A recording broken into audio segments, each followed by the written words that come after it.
Jésus un âne et un âneau.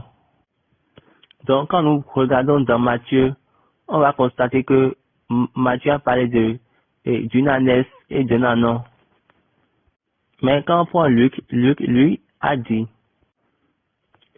Luc a dit, on ne peut pas écrire les deux.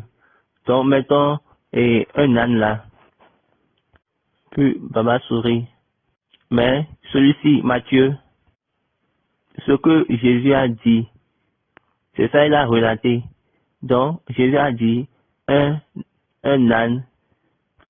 Donc, ici, Jésus a parlé d'un âne et d'une ânesse. Donc, quand on continue, on voit que il a dit détachez-les. Donc, ça fait, là, Jésus parle de leur lier. Genre, et de la famille, lier familial, quelque chose du genre. Donc, ce qui a été transféré en eux, dans leur famille, quelle que soit la manière dont est la chose, j'ai besoin de la toucher en ce jour de rendez-vous-là. Pourquoi? Il avait besoin de... Donc, le jour du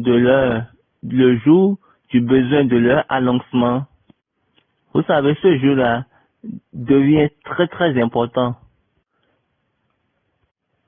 Aussi important que les hommes ont commencé par marcher nuit. Pour eux.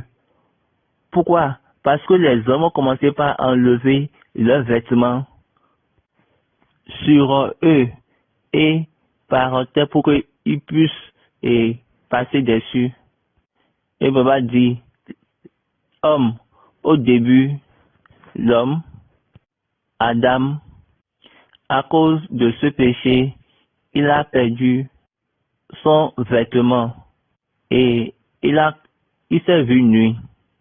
Donc, au jour de rendez-vous, les hommes ont commencé par enlever leurs vêtements pour honorer le rendez-vous.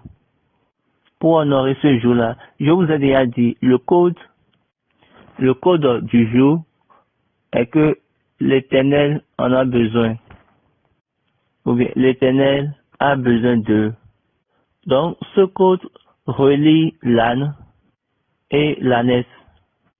Et une foule multitude se sont ajoutées à eux.